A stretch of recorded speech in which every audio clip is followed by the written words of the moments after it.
Coming up on VetLine. And ensure that everybody who served knows that what they have done is enough, that they're enough. We're nothing if not a passionate community, and sometimes that can lead to pissing contests online. It's almost a competition to see who gets closer to death. Why are we seeing a persistent level of self-harm and suicide in the veteran community? You don't believe in what you're doing. If the people in uniform aren't fighting with the cause, then the output diminishes almost exponentially. Welcome to VetLine.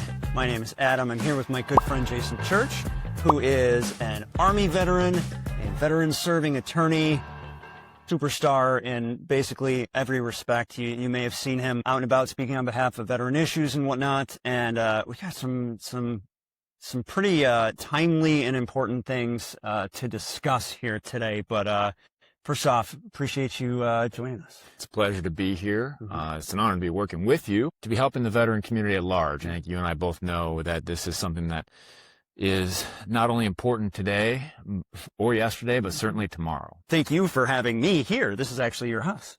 Quite an office. I've been fortunate over the years to have had a few things given to me. One of them was this house. The Gary Sinise Foundation built this house, and there's so many people involved in that.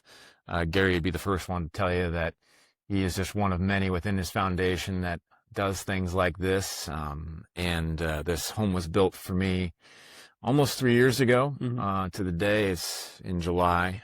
And it's incredible. It's fully ADA compliant. Everything is super modern and controllable via a panel near the kitchen, and it's super cool. Yeah, and one of the things that they really want to do is ensure that you appreciate your own service. One of the problems that sometimes happens for veterans, certainly after coming home, is struggling with adapting to being home, and they don't want you to forget that element of your life. So a few of these things I had collected. I designed this myself. This was the patch that I was wearing and everything the day I was injured, along with my dog tags and the Purple Heart my father presented to me. And the painting behind you is the brigade that I was in. It's actually just a little north of where I was, but it's the exact same terrain. And felt that it was appropriate to put right here. I feel like every military guy almost has, I don't know if you call it, we call it this in the Air Force, a me room.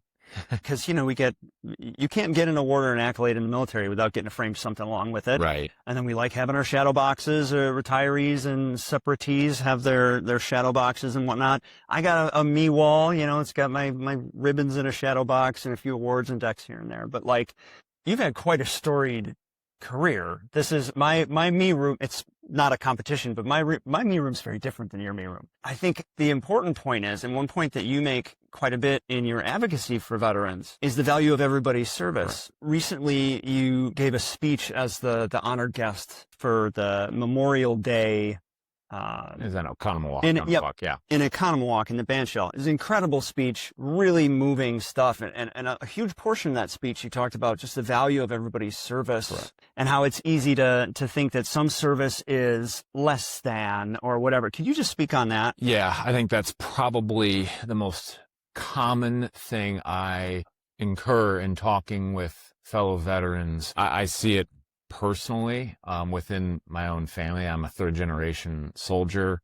I have had this kind of conversation not only at the kitchen table but out and about, and I think that it's a flawed premise. It's almost a competition to see who gets closer to death, and I'll tell you that that's not what this is. When you sign up and serve in the armed services, and no matter what form, capacity, time, whatever, you are signing a dotted line to the American people that you will go and fight if necessary. You will go and support that fight if necessary. You will be put in harm's way if necessary. And that alone is something that is not only admirable, it's something that this country must respect. It's a debt that society owes those who have put on a uniform. When I hear veterans talk about their own service and say, well, I didn't do much, or I didn't do this in that time. I did the or I didn't have to face those things, or I wasn't ever in this. Look, that's not the way this framework should be looked at. Sure. And the reason is because, one, everyone who puts on that uniform has sacrificed something.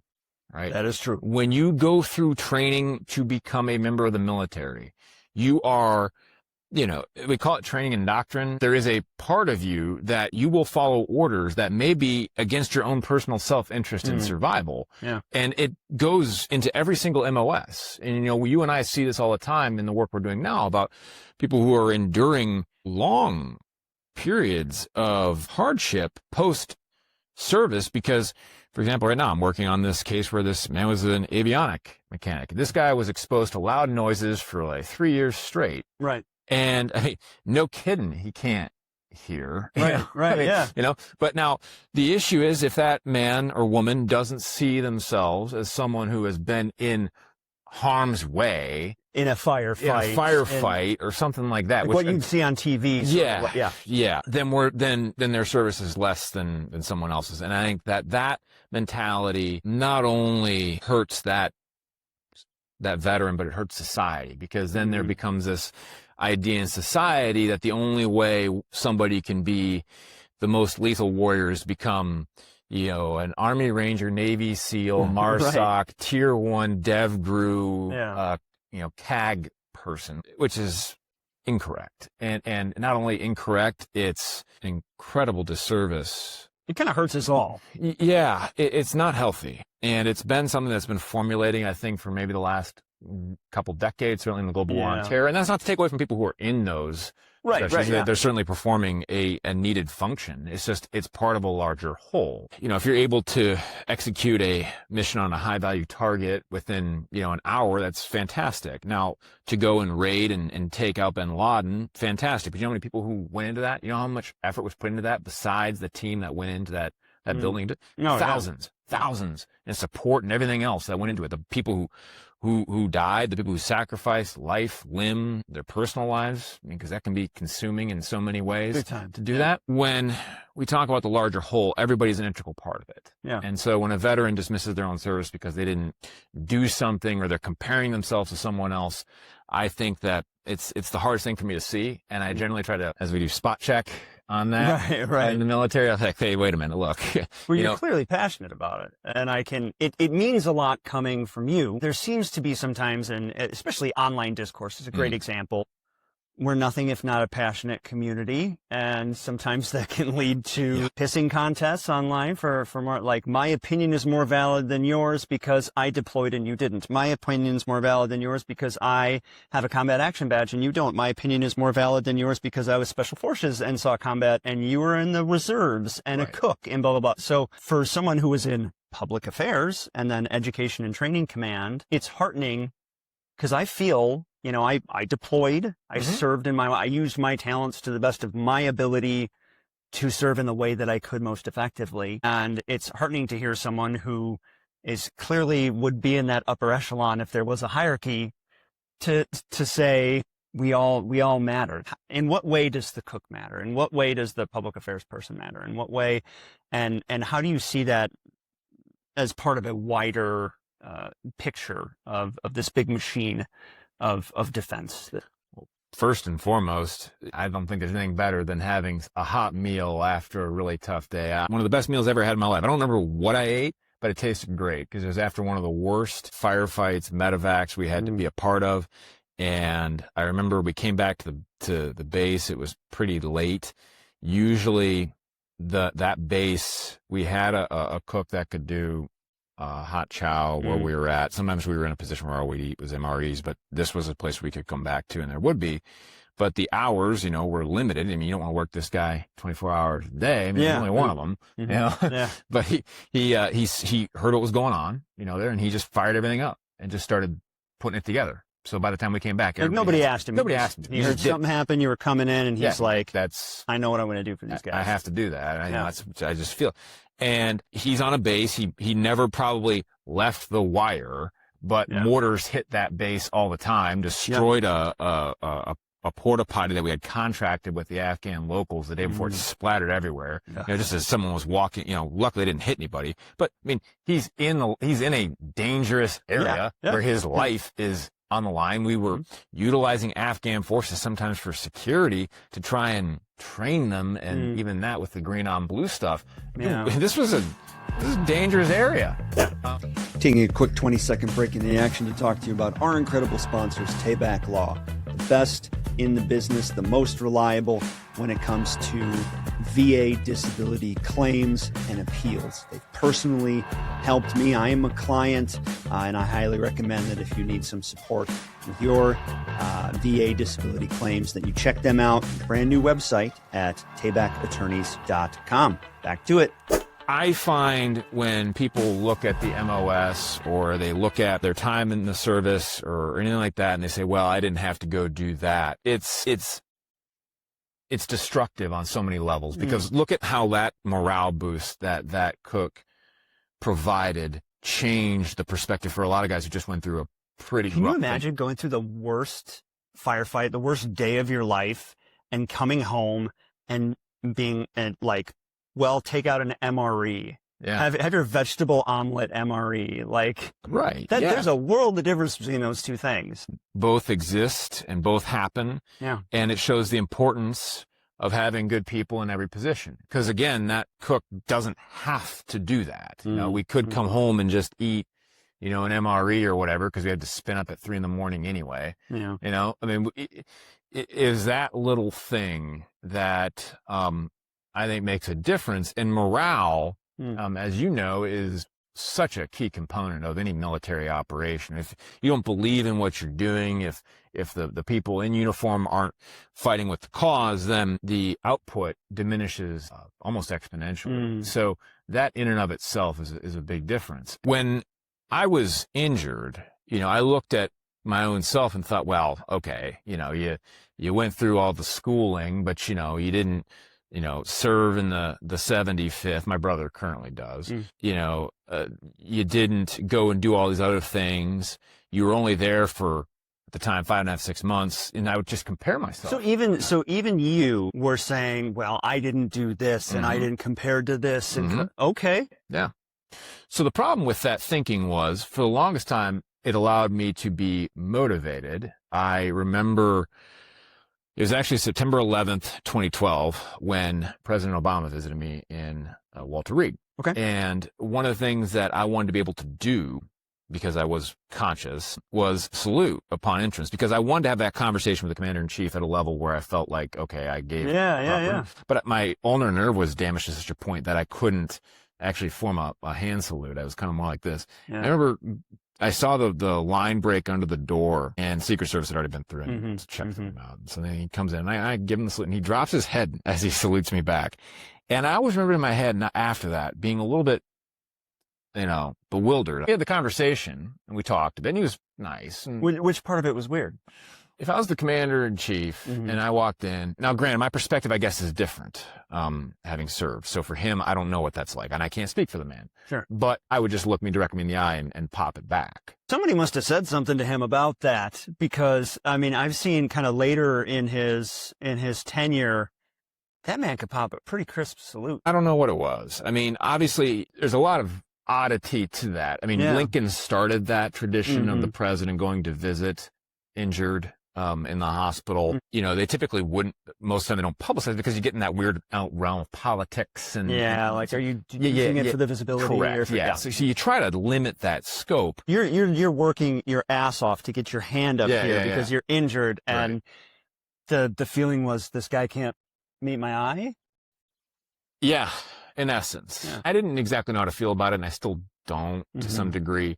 But what I will say is that it motivated me to, in many ways, compartmentalize what happened to me, see what had occurred to me as an opportunity. And I'll credit him as being the one that made me want to go and pursue law, because the way he was able to communicate and talk, regardless of my politics. I mean, certainly anybody on here can look up my politics and background. I felt at that point that I had an opportunity. And so as I progressed through my surgeries at Walter Reed, I was actually fortunate. It was the first time I was ever around someone who was an advocate for veterans. Okay. She was a retired lawyer whose son was a Green Beret who suffered from some injuries. She was amazing. Yeah. And she actually got me through the vocational rehabilitation approval process for Voc getting rehab's a great benefit. If you don't know about Voc rehab. Yeah, it is. And it's certainly one where you have to go in with a game plan for anybody who's watching this. It's not, yeah. And I was fortunate to have somebody who understood the playbook pretty well. It's great to have a good advocate on your side.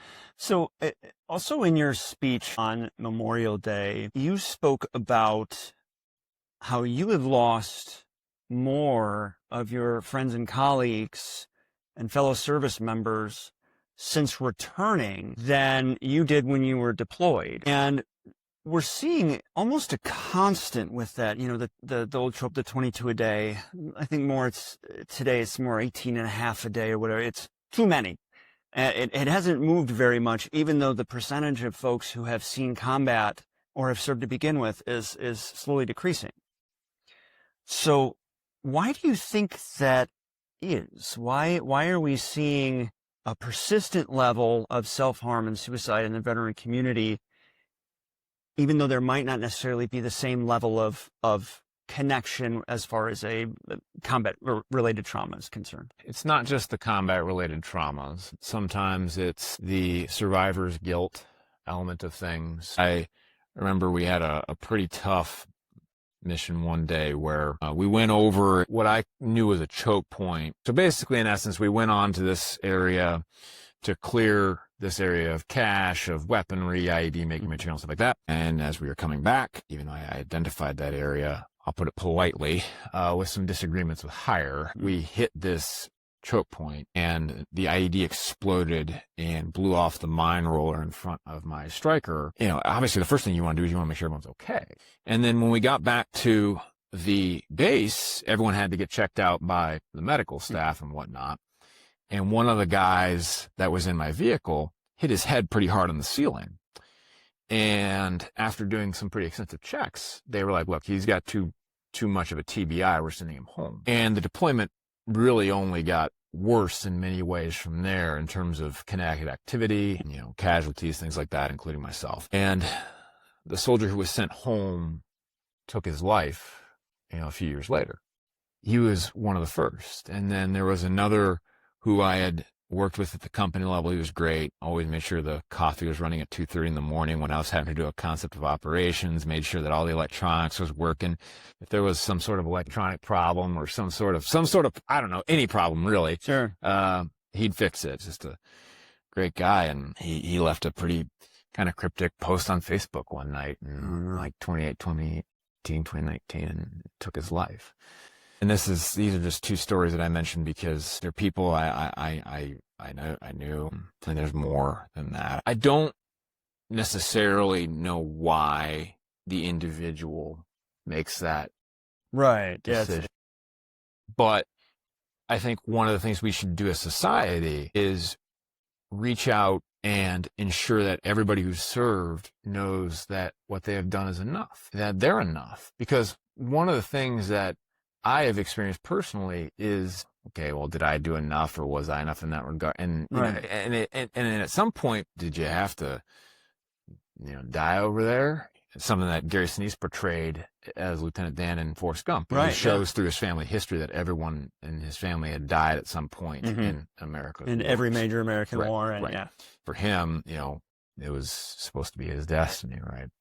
Yep. Well, when you look at people who are coming back, society owes veterans a debt, and it's not the compensation, all that stuff is part of it.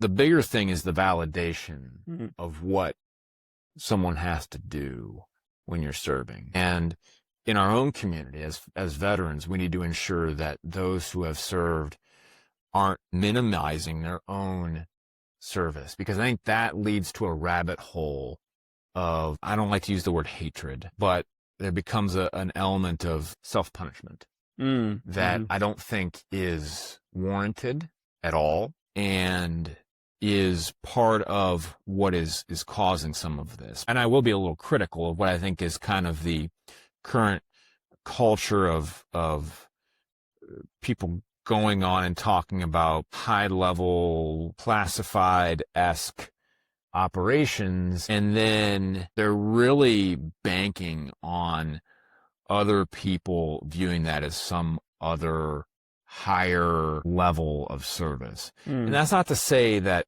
doing those things isn't elite. It's not saying doing those things isn't difficult. I mean, they may be some of the most difficult things to endure, but that doesn't make it more important than what someone who is cooking on the line is doing, what someone who is, like my friend at the cup, fixing all of those problems that certainly I couldn't fix, or the person who didn't have to deploy during wartime, because that becomes another part of it too. This stems a lot from a comparison game that veterans play with themselves. So in many cases, you mean the post-service veteran suicide epidemic is in a lot of cases connected to what we were talking about earlier, people like thinking less of their own service? You know, I obviously can't speak to every single situation and every single person that has happened to. Definitely would be, I would assume, a barrier to someone seeking help when they need it.